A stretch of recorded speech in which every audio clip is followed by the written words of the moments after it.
Well, good morning. Good morning, team. There we are. Everyone's jumping on, which is great. Sorry, a little bit late this morning. Good to see all of you guys. As always, welcome to the old Friday. Happy Friday indeed, James. Good to see the regulars here. Alison, Grace, Chris, Ashley, Jay. Love of my life, Shay Witten. Manu, Robin, Sean, Nathan, Nick, Laura, James, Jimmy. Good to see you. Good morning, everyone. Great to see everyone here. A little bit late this morning, but, you know, better late than never. It's probably an okay saying. I don't know if it is better late than never, but anyway, let's see how we roll. Yes, hopefully wherever you are, you're well. If you're new today, give us a shout out in the chat for those who are new to the morning wealth coffee chats. Jason Witten's my name. Welcome.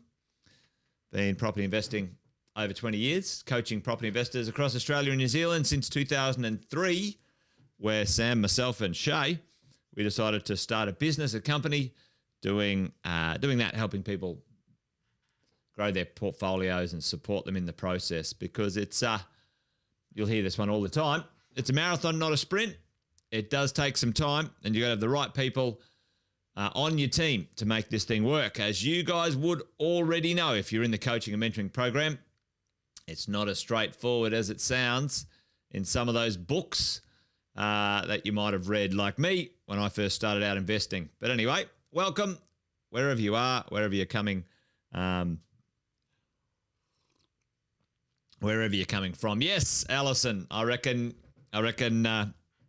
Because here at Positive, we're a big believer in the idea that the diversification process includes investing in different types of properties, and that can be apartments, townhouses, and houses. You know, we believe it's a good mix. You can get an apartment closer to a location for a price. We've talked about that before. Big fan of houses as well, mixing it up. But as you see, Alison's on it already.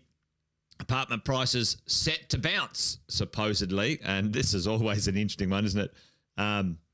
Let's have a look at this. In the Fin Review, just in the last couple of days, or actually yesterday or something it was, a bit of an article. Apartment prices set to bounce. Well, that's good, and why is that going to happen? Because there's a bit of rhetoric saying, oh, apartments don't grow, houses grow, which is rubbish, complete and absolute trollop. You know, the people who say that are the uneducated people who don't take the time to understand the different pros and cons of different styles of properties. Very ill-skilled investors when it comes to the world of, only houses grow and apartments don't. That's rubbish. They're harder. They're certainly harder to get the right ones. You guys know this. You guys know the flight to quality conversation that Sam has all the time. We have all the time about this thing. So apartment prices set to rise. What's that got to do with the price of, I don't know, the price of bread in China? Is that an old saying? What's that got to do with the price of something in China? All right. Anyone remember that saying? Chuck it in the chat if you do. As a kid, my mum and dad used to say that all the time. What's that got to do with the price of eggs in China or something? Anyway, I don't know if that makes any sense this morning. But there you go. Apartment set to rise. And let's have a bit of a look at this. You know, depending on which bit of information and data you go and gather, the median average, the average or median house price, it depends on which bit you look at. But let's have a look at this right now, and we have a look at a few things. Now, just recently I saw, I think it was the average house price, not the median house price.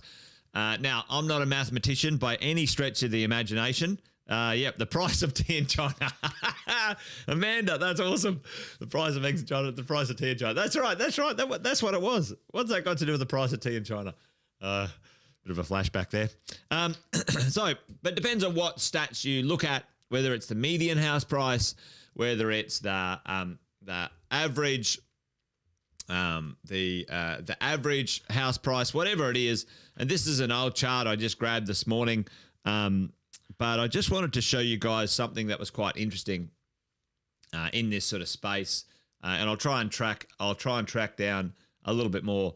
I know Sam's got it somewhere, but you'll see the point.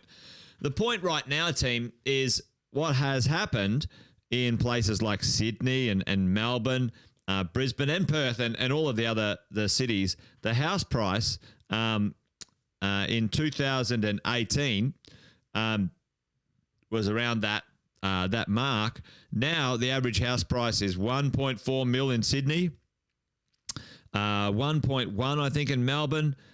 This is getting up around the 700K, and Perth is sitting about the 600K. And I'll get some stats on it. I tried to track it down this morning, but that's why I was a little bit late. I know I had them somewhere, but couldn't find them. So, but if you have a look at the median unit price, they haven't gone as much. You know, Melbourne's at 650. This has gone up a little bit to 800-ish. You know, Brizzy is around the 550. You know, and Perth sort of up around the 450. Okay, so the gap for us as property investors, the thing that we want to pay attention to is the difference if we are looking at apartments, and that's part of our diversification strategy. That's part of our location strategy, because, you know, if you've got a budget of 600,000, team, you know, if you come into investing and go, right, I got 600K, well, you know, you either have to choose another city, you know, because if you live in Melbourne or Sydney, you can't do it.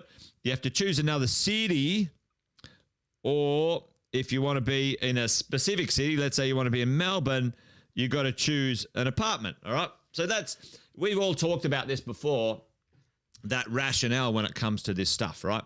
As we go, and, you know, these things can make a bit of sense as you go along, and until you sort of sit down and point them out or have a little chat about them, you know, sometimes they don't make a huge amount of sense until you rationalize and talk them through. So have a look at this, the gap. And now I want you to notice, you know, the size of the gap between, let's say, you know, apartments in Sydney. The gap is anywhere between $500,000 and $600,000. If you're a Melbourne buyer, you know, the gap's anywhere from sort of $300,000 to $400,000. And in Brisbane, you know, anywhere from sort of, you know, $100,000 to $200,000. Okay, or maybe a little bit more, 200 to 250. And you can see the theme here when you're looking at the apartment world right now, why the house prices dashed off out in front of the market and the apartment price by default often is next to follow. And then townhouses, and then it spreads out from kind of closer to infrastructure. There's that ripple effect that spreads outwards as we look at it, right?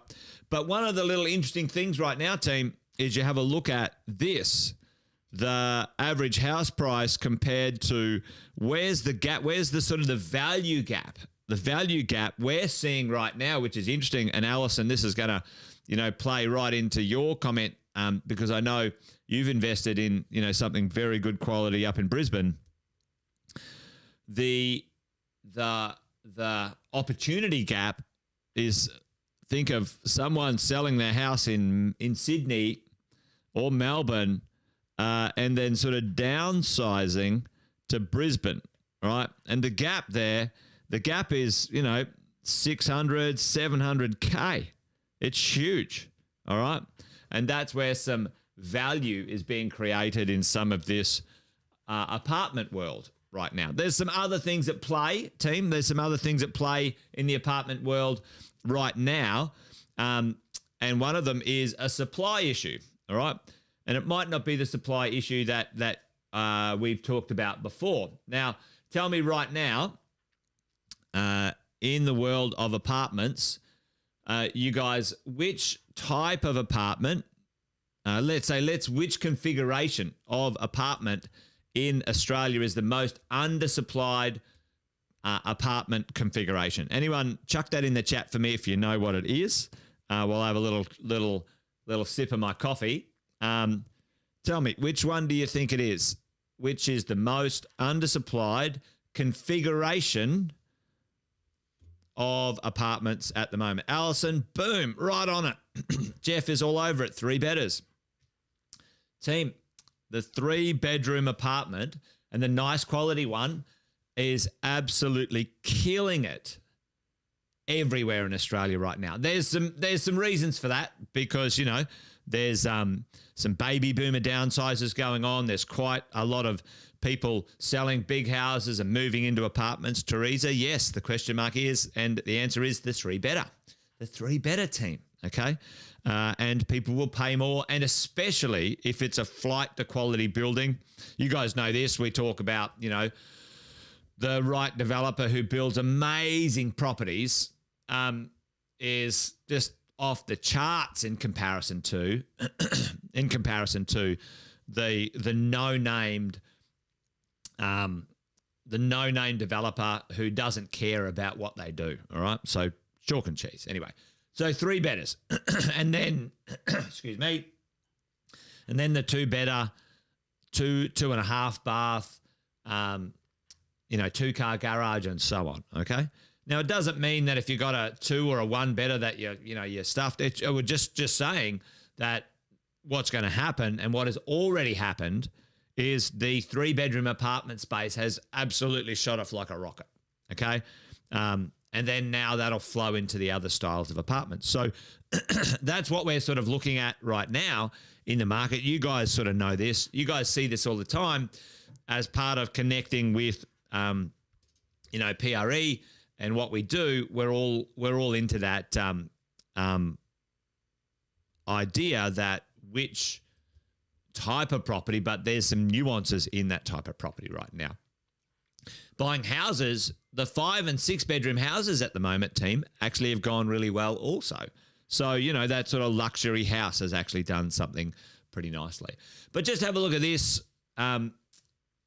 If, you know, we're talking about, you know, median values, and you have a look at, you know, the median value of apartments and houses and their extrapolated growth rates, okay? And the median unit growth rate over the last 25 years, I need to grab that exact number for you guys, but the difference over 25 years, I'll get the exact number and circle around on this, but the difference from a study just done recently of the median house price and the median unit price growth over a 25-year period was only 1%. So 1% difference, and I'm pretty sure I'm quite close on this, team, but it was like 6.1% for the median house price, and then it was like, you know, 7.2% or something for the median, 6.1% for the median unit price, and then 7.2 for the median house price. Now you'll hear a lot of people go around and go, "Oh mate, it'll grow at 10% plus, you know, compounding, blah blah blah." What rubbish? What complete and absolute rubbish? That's one-eyed, right? If you get between 5 and 7% compounding growth on your real estate, that's what I would plan for, team. Anything more than that is wishful thinking. You might get more than that in 1 year or another. But if you add on top of that return, let's say you get a 6% compounding return, you know, your yield is 5%. That's 11% return now. Add back for the first few years some tax minimization, add back 1%. You know, on average, your yearly return is going to be, you know, 10, 11, 12%. Now, that's good returns on your money. That's fabulous returns on your money. Don't believe those people who say, "Oh, property prices double every 7 to 10 years." What rubbish. Absolute bullshit. What the evidence shows, the statistics shows, that happens every 12 to 15 years without, with very little quality focus on the type of property. It can happen a bit sooner if you buy something better. But anyway, folks, there you go. Like at the end of the day, you know, if you bought an apartment right now, an average apartment, let's say in Melbourne right now, or Brisbane, because they're quite affordable, right? Let's say you bought an apartment for $650 right now. In 25 years' time, 2.8 million or what's that? I'm going to put my glasses on. Oh, well, I'm getting old.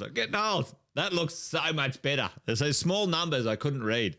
Anyway, there you go. Don't give me any cheek about that, you lot. All right, there you go. So 2.8 million for Melbourne, 1.5 million for Brisbane. Okay, so that's good money. That's good dollars.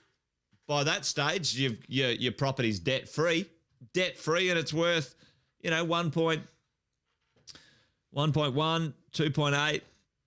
We're all pretty happy about that. So at the end of the day, team, there is some conversations when it comes to, the idea that, apartments aren't as good as houses, or houses are better than apartments, or whatever. And that just doesn't hold true. That's just ludicrous. That's just rubbish. Anyway, my lights aren't on. What did I forget today? There you go. Look at that. It looks much nicer with my blue lights in the background, right? There you go. Look, there you go. Anyway, so team, hopefully you're awesome and well. Hopefully that made sense today when it come to, hey, apartments are going to get some pressure because house prices have shot off and run away on us, which is fine. Nothing wrong with that. That's the way it works. Away we go. Listen, we're going to do Wealth, Wine and Wisdom tonight. Andy and I are back on track, so make sure you join us for that. We've got a huge amount. We've been out of action for 3 weeks, so we want to make sure we cover what's going on over the last 2 weeks, a bit deeper dive than the Wealth Coffee Chat. So make sure you join us tonight at 5 p.m. for that one. A glass of wine and a good yarn. There's a couple of questions in here. James said, wonder if we could do a quick one about expenses as far as repairs and capital improvements. Absolutely, James. I will put that on the list. That's a great one, mate. Thank you for the shout out. I will do that. Keep an eye out for that one next week. That one's a good one. I can knock that over for you guys. Absolutely. And have a bit of a look at what might be going on. And there you go. Alison was talking about the people think that units are like 45 square meter units with no facilities. And unfortunately, Melbourne, get your game together, Melbourne for about 8 years had the worst planning control system for apartments in Australia. It was absolute rubbish. And it allowed some developers to build some complete trash apartments and really make just a bloody cluster of it. But in 2016, those rules changed. Matter of fact, the apartments that were getting approved in Melbourne between, I think it was 2005 to 2012 or 13 or something. Anyway, it was about a 10-year period. Sam's got better info on this. Were literally illegal in every city of the world except bloody Melbourne. It was just pieces of rubbish. Anyway, Melbourne's cleaned their act up. The properties that are being created down there now are a lot better. So there you go. Yeah, Alison, great. Hey, Alison, maybe if you know the if you know the episode, maybe tag everyone in the mentoring group on that one. That'd be awesome. If you do have time, cool. If you don't, I might grab that one anyway. But anyway, team, I'll move on. We're done and dusted. 8:30. I'm sure people have got stuff to do. You guys have an awesome day, rest of your day. Join me this afternoon, me and Andy at 5 p.m. if you got time.